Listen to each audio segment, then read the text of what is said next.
Hey guys, to help run the forums, host the website, and travel, we've introduced a universal service fee for in-depth coverage, including this video. My goal is to be unbiased and transparent. It's a privilege to serve you. This is not an endorsement. Let's get into it. Well, we've got another beautiful view, but we're on the side of a semi-busy road, so sorry for the background noise here. We're looking at the BULLS Sturmvogel EVO Street, and we've got both frame sizes and both colors here. I love what they've done with this bike. Last time I saw it was slightly lighter. This is about $300 more, but you get aluminum alloy fenders, black in the case of this sort of metallic gray frame, and this nice basket. This can handle about 11 pounds worth of cargo. It's got these wood slats, and it's attached to the head tube. So when you steer, you're not going to dump the contents of your cargo there. Really nice integrated lights. We got the Supernova up front, 235 lumens, so pretty bright. And then an integrated tail light here, also Supernova. So integrated meaning they run off of that high capacity battery pack there, roughly 650 watt hours, 36 volt, 17.5 amp hours. So this thing is really nice, and you know, it's integrated. It's built into that down tube really nicely. So you don't see it as much. It's also keeping that weight low and centered on the frame. Really nice rubber Velo produced sort of nick guard, I suppose. I mean, you've got the fenders here and stuff, but this is still giving you a little bit of extra protection. There's even rubber here on the front of the motor. This is the Brose Drive T. Pretty nice motor, very smooth and quiet because it uses a Gates belt drive inside instead of just gears on gears. Fairly compact, and it just, the way that BULLS is integrated, it looks really, really nice. Up to 70 Newton meters of torque, 250 to 530 watts of output, depending on your assist level, and 320% assist feedback. This thing is measuring your rear wheel speed, pedal cadence, and pedal torque, a lot like Bosch or Shimano, some of the other ones. Bosch is the only one that offers shift detection at this point, software driven. But in the case of a drivetrain like this, where we've got a Shimano Alpine, there it is, 8-speed internally geared hub, you can shift this thing at standstill. Okay, so that's kind of neat. We've got two-way triggers down here for the higher gears, and then just one click for the lower gear if you're going to climb hills. I think that's pretty nice. I mean, imagine this thing is loaded up with cargo, or you're just cruising along, having a nice afternoon like today, and maybe you're not like a really technical rider, you just want to have fun and feel good. These internally geared hubs tend to be very reliable. They're really well sealed. There's no derailleur hanging down here. There's a single sprocket in the rear and then a single chainring up front. And the chainring has this nice alloy, really tough guide, so that chain's not going to bounce off very easily if you do end up going over bumpy terrain. And then you can see these two bolts back here. That's so that you can actually slide the hub back a little bit and create a nice tight fit with that chain. I feel like the ride here is pretty comfortable. You've got these 26 by 2.35 inch tires, Schwalbe Fat Frank with K-guard, so there's a little bit of puncture protection. Nice white sidewalls in this case with a reflective sidewall stripe for both tires. So in this one, it's like all brown. It really ties in nicely to this leather saddle, leather grips, locking, ergonomic, really nice stuff. Swept back bar, a little bit more forward, it's kind of sporty in some ways. It's an alloy like rigid fork, so you're not getting suspension, but those tires do absorb some of the jitter. Whether it's like cracks in the road or maybe you go a little bit off-road, the width is going to give you some stability. You can see the tread here. It's like there is a tread pattern. It's not just completely slick, but it's designed more for kind of on-road experiences. So, when I'm thinking about a bike like this, I'm looking at the ergonomic grips, I'm thinking about the tire pressure. There is a range that you can work with there. The saddle, it looks nice, but for comfort, I would consider upgrading this rigid seat post to a suspension seat post. This is 31.6 millimeters by 350 long. So, that's going to just give you a little bit more cushion on your back and neck. Sometimes my back and neck get a little bit sensitive, especially if I'm wearing a backpack or I'm leaning forward a little bit more. To me, this is like it's kind of like a sports car or something, like not too aggressive. You know, you've got the utility of the lights and the fenders and everything like that, but they're really just integrated nicely. That weight is kept low. The drivetrain is quiet. It's efficient because it's a mid-drive. It's reliable. Those are all the things that kind of come to mind when I'm looking at a bike like this. I mentioned before that, you know, the fenders and the rack add a little bit of weight, so it's 58.2 pounds, which to me is definitely on the heavier end of the spectrum, but part of that is because of that high-capacity battery. So you're going to be able to go further, and when it's time to charge up, you get this awesome BMZ 5-amp charger.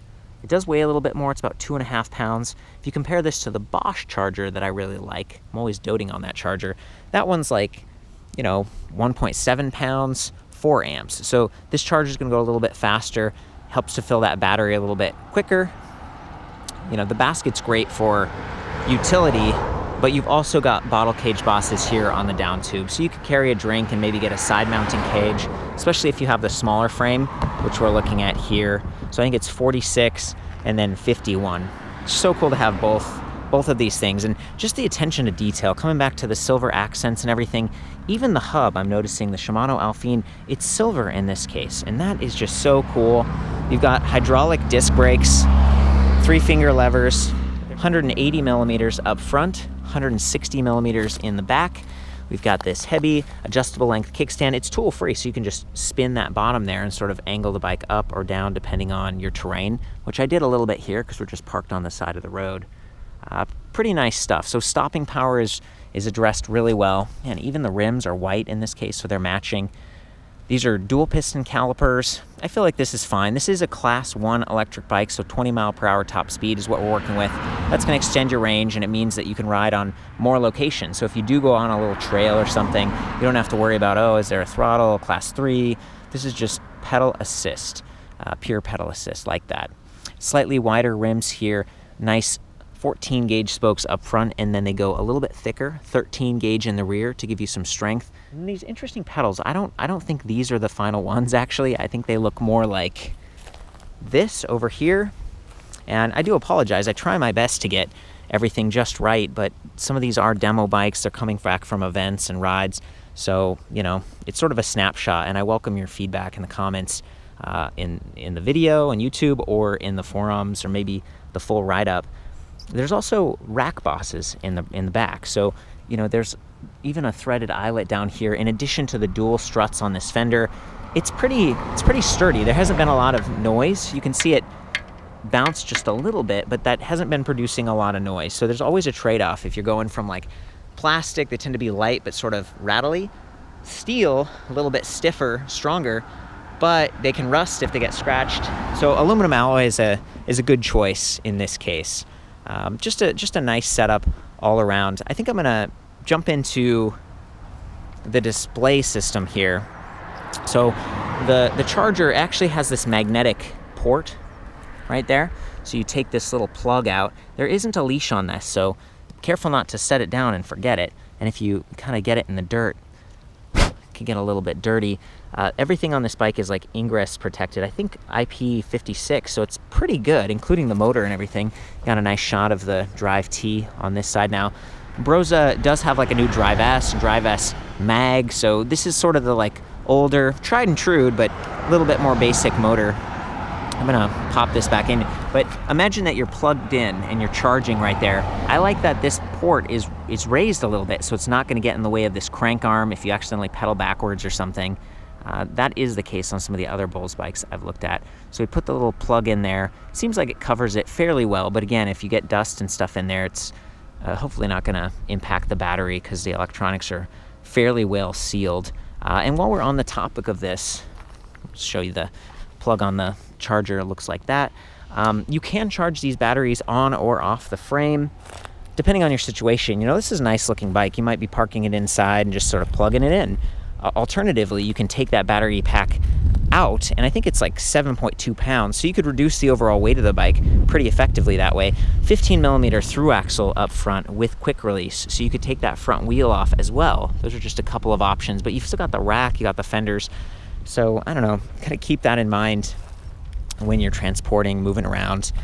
I would definitely store that battery in a cool, dry location. I usually keep them at about half full, so it's not stressing the cells in either direction. Definitely keep it full versus empty. These are lithium ion cells. They're known for being lightweight and long lasting, but still, this is just a high capacity, really nice battery pack. So the more you can do to sort of protect it, it's gonna last longer. BULLS offers a 2-year comprehensive warranty, 5 years on the frame, and they have a whole range of different bikes. So it's interesting to look at like Bosch versus Brose or whatever. And again, just quiet, really awesome performance from this motor, up to 120 RPM pedal support. So it's giving you that faster ride. So I think I got a little bit distracted earlier. I wanted to mention, you know, there's this little charge indicator here with 5 dots, so that's 20% increments, and then this awesome blocks display panel up here. It's just a tiny little display and button pad built in. There's a power button on top, lights, walk mode, and then the whole thing sort of pivots. So if I press power, hopefully you can see that it's transflective. So it sort of reflects light if you're in a bright situation like we are here, but there's also backlighting. So if I press this button, you can see a little light icon. And when we were in the garage and I was sort of recording the stats, it looks really nice. It's nice to have backlighting. And right now we're in 0. There's like an empty block. But if I press down here on the plus, we get 1 block, 2 block, 3 blocks, or 4 blocks. So that's maximum assist power right there. Minus just goes in the other direction. Pretty standard. Speed in the middle, it's in miles per hour right now. But if you hold the light button, there we go. Now it would let you change to kilometers per hour. Took me a little while to get that figured out, but kind of nice. And then there's that same 5-tick battery infographic, so 20% increments. It'd be nice if there was like a battery percentage, something a little bit more precise than 20%, but you know, it gets the job done. And then walk mode, if you just hold that for a second, there we go. We get about 4 miles per hour worth of a little assistance. Isn't that cool? And that could be very useful if you're in a situation where maybe you get a flat tire, or again, 58.2 pounds. It's a kind of a heavy bike. You've got the front loaded up. Maybe you're walking across a park or somewhere where it's just not appropriate to ride. I like that this display can do so much, even though it's so small and compact. And hey, there's a little bit more here. We've got a micro. Actually, I think this is mini. Micro USB port down there. Okay, just double checking. They've got the 2 standards that kind of look similar. I'm going to get you a better shot. There it is, right there, micro USB. The display panel isn't really removable. I'm having trouble fitting that in, and again, nice to seal it up. There we go. Display panel isn't removable, but it does swivel a little bit, so you could reduce glare, get the angle just right for that transflective stuff that we were talking about. With that little mini USB port, that's 5 volts, 500 milliamps. You can mount your phone and use GPS. Man, I didn't even notice this. They got this cool flick bell. I wonder if that's the case on both. Yeah, oh, these are so cool. I didn't record that in the specs yet. Just very modern. Like, this is ultra modern, almost artistic looking bike. So anyway, there's the display panel. You can reach it fairly easily while riding. Stays out of the way. And again, if you had gear in that front right there, if it was piled up high, it wouldn't be blocking that headlight. I want to turn on the, oh, there it is. Check it out. We turned on the light back here, and it's working great. These Supernova lights have alloy casing, so they tend to be very sturdy. This one's a little bit low. You know, ideally you'd have your lights way up high, but they've got this huge reflector. The only thing is, if you're wearing a jacket and it sort of like hangs below the reflector, then you're not getting much support that way. But back to the rack and stuff, maybe you have a light on the back of the rack. I feel like this is pretty comprehensive. I really wanted to take the battery off for you guys. You would insert the key there, and then it sort of like clunks out like this, and it doesn't have like a 2-step thing like the Bosch power tube does. Okay, so it kind of like, once you unlock it, it just sort of like starts to come out. So be careful with it. It is a little bit heavier, again, 7.2 pounds. The motor on this, by the way, I think it's like 8.7 pounds. So it is one of the heavier drive units from Brose. It's the old one. The new mag one is magnesium. It definitely weighs a little bit less, and this all combines for slightly heavier bike here. But again, great positioning on the kickstand. It stays out of the way of the pedals. The whole thing works really nicely, and those accents are just beautiful. Just a beautiful bike. So I think I'm gonna hop on this thing, ride around a little bit, take in some of the views, and have a good time. Okay guys, I'm just gonna stow that kickstand and follow my buddy Fernando up there. We've got a nice hill in front of us, but again, it's a busy street, so we're gonna take it easy. I'm in the highest level of assist, 4 blocks. And when I pedal along, I'm gonna point the camera down there to the mid-drive. Just gonna do some shifting here.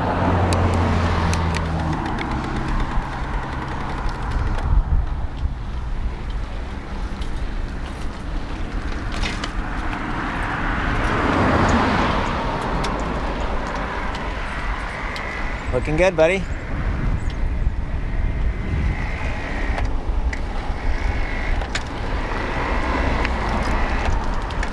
Maybe not quite as responsive as like the Bosch smaller proprietary sprocket. It is tracking really nicely. I don't feel like I'm on a full suspension mountain bike here, but without the knobby tires and stuff, it does feel pretty smooth, especially on this paved asphalt here. It's just fine. I'm having no trouble climbing this hill, not having to strain my knees or stand up, which I really appreciate. Okay guys, you can see those nice rack bosses here, along with maybe a little bit of shifting action. See that? Yeah, so there's just a wire and it sort of changes the gears on that internal hub. Really sweet, 307 degrees of shifting options compared to like a New Vinci N360. You know, this is a little bit narrower range, but it's lightweight. This is 3.68 pounds, a little bit lighter. 22 teeth in the rear on that sprocket, 44 teeth on the chainring up there. You can see the guide and everything. I'm going to pedal along. I'll be in the highest level of assist, 4 blocks. And just give you some idea, it doesn't stop quite as quickly as Bosch. You know, I was talking about that. It doesn't have shift detection, but that's maybe less of a big deal when you've got an internally geared hub like this. So let's do it.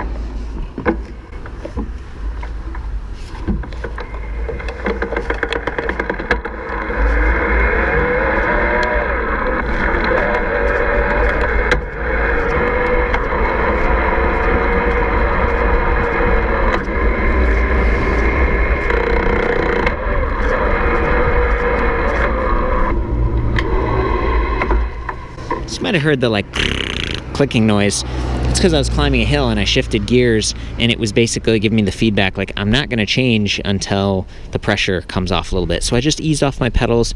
The gear shifted nicely. Also, remember, we're in the highest level of assist and I was pedaling at a higher RPM, and that's part of why you could hear the motor a little bit more. I was doing that purposefully, but most of the time this thing is super quiet. Really works well. Just got another view here of the pedals and chainring.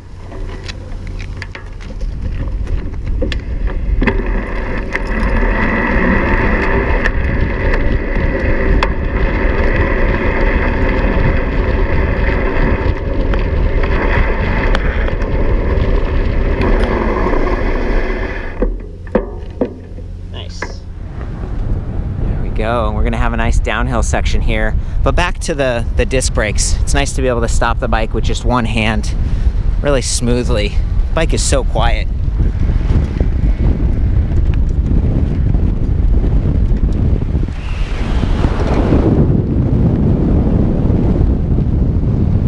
There we go. Got another nice view of Redondo Beach down there. LA kind of that way, Santa Monica off in the distance. It's just a beautiful day for a ride. I could definitely see myself grabbing a seat post suspension, but the leather feels pretty good, and I think it kind of molds over time. You get that really soft fit.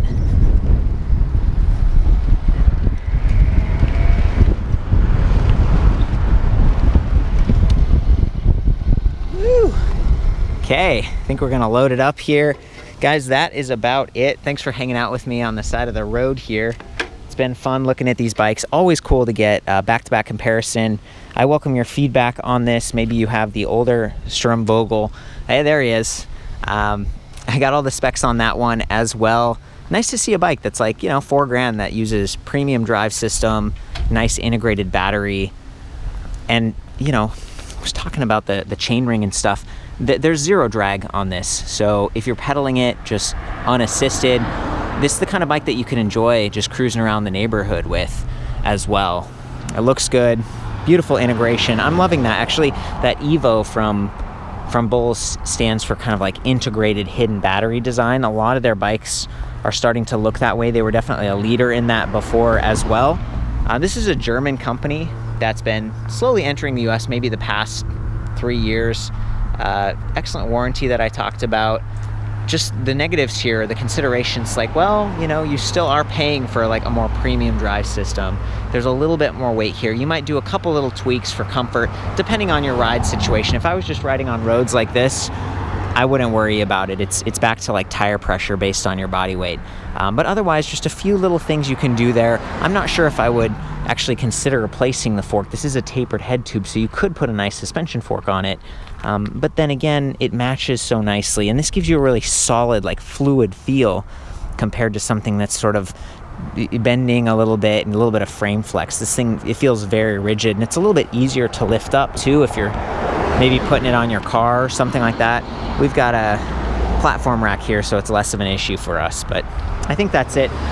Fernando, thank you for hanging out and doing the little ride test with me. I kind of ended up going off on my own, but this is just such a beautiful, you know, stretch of road. Really makes you appreciate being able to ride a bike. It is. Sweet. Thanks, man.